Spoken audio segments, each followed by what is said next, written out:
It's fair to say that you've probably lost something in your lifetime, whether it be your phone, your keys, or that valuable piece of jewelry that's been in your family for generations. It's always defeating when you go to reach for a certain something, and it's just not there. Well, what if you found a stranger's lost possession? What would you do? When Amanda Lager dug up an old high school class ring in the dirt in Missouri, she didn't think much of it. At the time, she had no idea what journey that mysterious ring would bring her on, or the history the ring held. But before we start, smash the like button and make sure to subscribe if you haven't, and hit that notification bell so that you won't miss any new stories. When Amanda Lager went on a fishing trip to Lake Annette, Missouri, with her dad in the late 80s, she couldn't help but find herself basking in the boredom of the father-daughter bonding expedition. Her boredom had her literally digging around for entertainment. "I was bored, digging around in the dirt, and I happened to look down and see a shiny little circle in the mud," Amanda explained to ABC affiliate KMBC. She showed her sparkly find, which was a Belton High School class of 1967 ring, to her father, who cleaned it and put it away for safekeeping. The ring was forgotten for several years, probably stuffed in some neglected drawer, until 2019. Hello, old friend. Nearly 3 decades after she found it, Amanda was helping her father move when she stumbled upon the ring. She hadn't thought about it or the trip in years. Hello, old friend. She closely examined the ancient piece of jewelry, taking in its retro charm. It was a chunky gold piece with a royal blue face, clearly labeled with the letters BH. Considering she knew the school from where the commemorative piece came from, as well as the initials of its absent owner, Amanda embarked on a mission to hunt down the ring's owner the only way she knew how. Amanda hopped onto Facebook, diligently searching for the ring's possible owner based on her limited information. Not only did she earnestly stalk Facebook accounts far and wide, but she also made her own post about her progress. This person would be 69 to 71 years old now, possibly September birthday. "I've had it for 30 years and just found it again. I would love to give to the owner or a family member by Christmas," Amanda Lager's Facebook post read. It was only a matter of time before the internet worked its magic and Amanda knew the ring's origin story. The ring originally belonged to a man named Bill Huffman, who unfortunately died in a single-engine plane crash in Raymore, Missouri, circa 1988. But the story doesn't end there. Bill's family members reached out to Amanda, telling her that Bill actually lost the ring in the midst of rescuing his friend from drowning in 1967. He hadn't had the ring for long before it slipped off his finger. "I guess the water was so cold that he lost his ring," Bill's brother Jim Huffman told KMBC.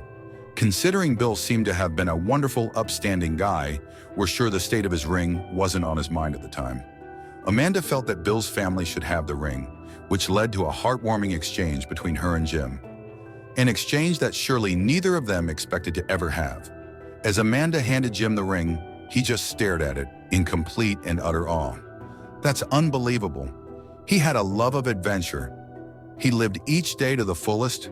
I don't think I've ever known anybody that did that," Jim said. "He tried hot air ballooning, but that took too many people to do.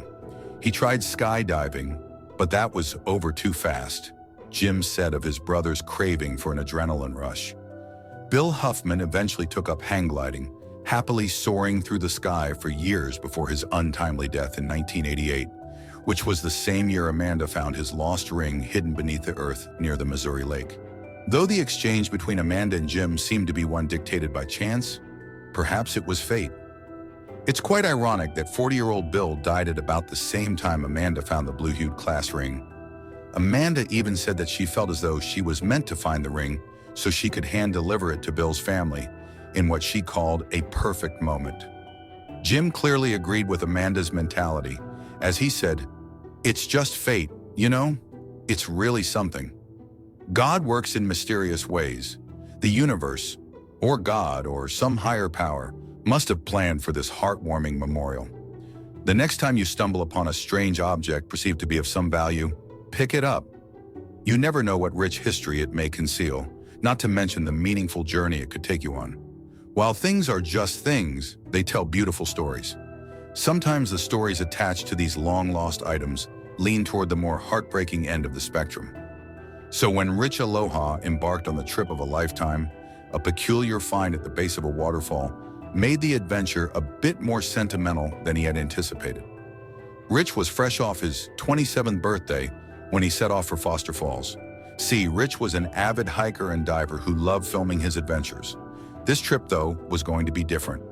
Back in 2009, Rich launched a YouTube channel for his adventures. He gained a following for his beautiful footage of places like Wekiwa Springs State Park. He even brings his cat along for the ride. A different adventure. But in 2019, Rich wanted to try something a little different. He headed up to Chattanooga, Tennessee, with some scuba gear to explore Foster Falls. It seemed like just another adventure at the time, a place to lose stuff. A part of South Cumberland State Park, the 60-foot waterfalls are a popular destination for swimmers looking to cool off and snap a few pics. And because the pools are so deep, visitors lose things all the time. Finding something expensive. I might be finding a drone or an iPhone, maybe a GoPro, Rich exclaimed at the beginning of his video. And if I'm really lucky, I might even find some cash. With that, he took the plunge into the murky depths. Rich dove into the water near the fall. At first, the murky waters seemed to be devoid of any kind of treasure, but then Rich spotted something out of the corner of his eye. There was a small black and gold bracelet lying there among the rocks. Rich took his new prize and placed it on his wrist before moving forward. There was more treasure to be found. Next, Rich spotted a ring, maybe a wedding ring, before diving even further. After locating a pair of sunglasses and a discarded turtle shell, he saw something much more valuable. There, lying among the rocks at the bottom of the pool, was a camera. Excited, Rich snatched up the GoPro and returned to the surface, eager to see if there was any footage on it. What is on the camera? We'll review the footage and see if I can't get that back to the rightful owners, said Rich, closing out the video. But this is definitely one for the books. As Rich left Foster Falls, he ran into a park ranger who shared some interesting information with him. It seemed a man named Richard Ragland had drowned there 2 years earlier. Rich's heart sank. Was there any connection to the items he found and Richard Ragland's death? When he turned on the camera, he was dumbstruck. I was going through the footage, and sure enough, I just said, "Oh my God, this is the guy," he recalled. An actor and friend. Slowly, Rich uncovered Richard Ragland's backstory. He had grown up in Georgia and later served in the National Guard. Later, he found his calling as an actor. Fate intervened on a road trip with some friends in 2017. Richard and his friends stopped at Foster Falls for a bit of exploring, and when they came across the falls, they had to stop for a swim. That's when Richard pulled out his camera and started filming. The situation quickly got worse. Richard was getting pulled beneath the surface and struggling to breathe. One of his friends tried to pull him up out of the water, but it was too late. They tried to revive Richard with CPR, but the effort was hopeless.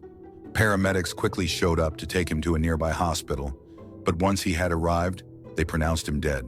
The footage on the camera. So when Rich found the video of those final moments, he was heartbroken listening to some of Richard's last words. "You start to not take your life for granted and not allow people to manage your life," Richard said. "I didn't want anybody to manage my life." Troubled, Rich made a bold choice. He located Richard's parents to show them what he'd found. When they got the phone call, it must have brought some small comfort that they might finally have some answers into that unthinkable tragedy. The SD card was intact. All the footage was there.